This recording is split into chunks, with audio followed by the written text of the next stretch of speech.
Hello, beautiful people. Welcome back to Bomok Bespoke. Today, I'm making T-strap school shoes for a beautiful girl. That beautiful girl is my daughter. And some of you are wondering, why is he making school shoes when the school term is almost over? Well, you know the saying, the shoemaker's kids always get their shoes last. Well, I hope you also know the saying that the shoemaker's kids also get the best shoes. So I'm actually setting out to make the most comfortable school shoes that has ever been made. I'm going to incorporate a lot of things in this shoe, in this pair, that will make for very comfy wear. Very durable and comfy wear. So this is really not a tutorial video. Of course, every once in a while I will explain a few things where I deem fit. This is basically more like an inspirational video where you could just watch what I'm doing. If you have any questions, of course, you can put it in the comment section, and I'll be more than willing to give you any clarifications that I can. At the moment, I'm just peeling off. I've designed on the lateral side of the shoe, and I'm peeling off the tape. Next thing that I'm going to do is to paste it on cardboard. One thing you must pay attention to when you're pasting on cardboard, there are two key areas that you want to have without any mistakes whatsoever, and that's that. Now, yes, this line of force here.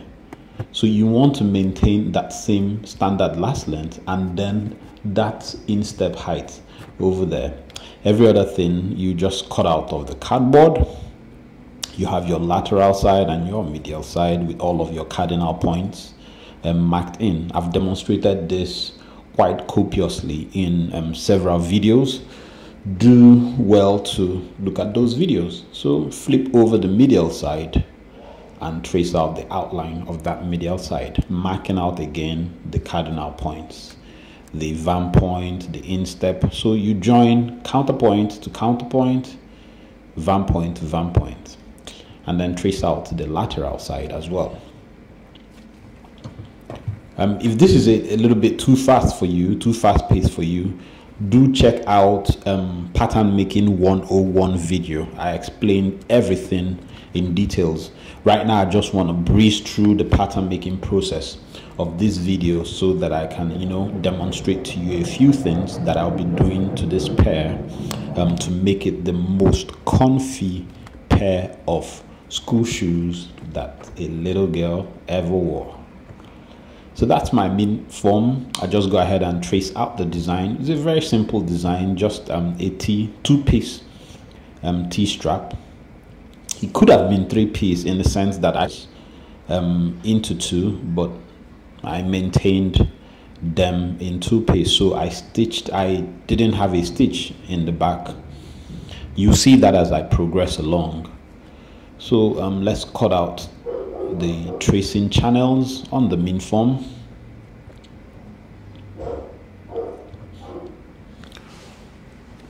Basically, all I'm trying to do is to get to a point where I can spring the vamp, and I spring this vamp from my vamp point. So draw a right angle from that vamp point and then pivot from that position and draw in the rest of the vamp. Everything about my method of springing the vamp I've also explained in detail in several other videos. Like I said, this is really not a tutorial video. This is more like an inspirational video, something you could just watch. How did he do that? Oh, he did it that way. And then you get a few tips here and there. I really don't believe anybody can teach anyone shoemaking. You learn from several people, but then you develop what works for you.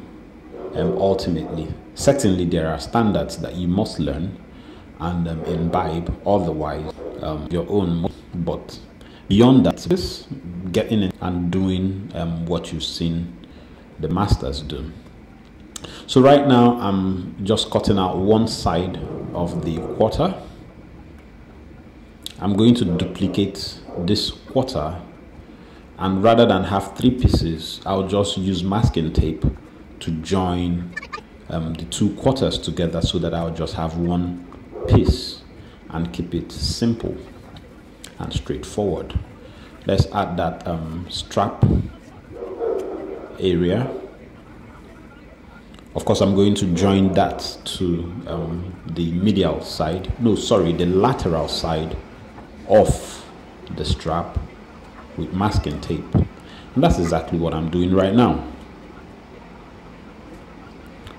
So join that together, cut it flush, and then, like I mentioned to you earlier, I want to have just 2 pieces. So I'm going to join this, and of course join them again. Basically, just watch and observe what I'm doing. You get the idea. It's no rocket science to it, really. It's pretty much intuitive. I have a design element at the back. I didn't just want it to be a monochrome black pair of shoes. I wanted to, she's a little beautiful girl. She wants some color in her life. So I added some walnut brown highlights at the back part of the shoe. You see it by the time I'm clicking the leather, you see, and I actually also hand stitched that area. So let's get into clicking the leather. Trace out all, you see how that back part came as 1 piece? Yeah, so go ahead and click. By the way, I made this clicking knife myself. If you're interested in it and you are within the Lagos area and you want to get my leather Pomo Bespoke certified clicking and skiving knives, shoot me an email or put a comment in the comment section, and I'll be happy to oblige you. It may cost you a few quid, but it's nothing you can't afford. So let's just click up this leather and get everything else in a position. I'm really not going to show you guys how I stitched up the entire pair. I'm just going to skive the piece, join them together, and just show you the final outcome. This is a quick video that I shot just so that I could get myself in the point where I am ready to start doing some of the bottoming work for this shoe, and that's going to come in the next video. I'm going to be deploying a procedure known as the Bologna process, in addition to Goodyear welted construction. Yes, I'm finally doing it, but I'm going to be gemming, so I'm not going to be using a leather insole. I'm going to be using fiberboard, but still do my Goodyear welted construction using the gemming method on a Bologna construction. You don't want to miss that video. So everything I'm doing right now is doing the pattern and upper work so that I can get to that stage. So basically, yeah, this is the walnut brown highlight that I talked to you about, fixing it at the back. Of course, I incorporated it into the pattern, as you can see from the markings on the quarter. The way I actually built this is that I'm going to stitch that brown highlight in place by hand stitching. Hand stitching is one of the things that I also took the pains to learn when I was starting out with leather work, and it has actually really paid off really big time. And it's something that I encourage anyone who is getting into any type of leather work. Don't get yourself caught up in the tyranny of machines, that when your machine breaks down you can't do anything whatsoever. I can stitch leather by hand.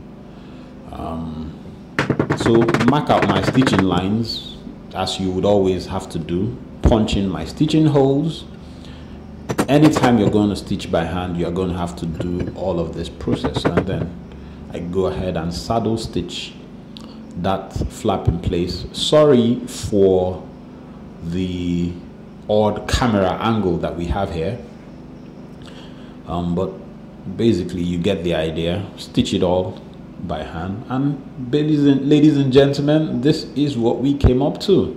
So I'm finally at the point where I can begin to do what I really want to do. Meanwhile, have a great day. Bye bye.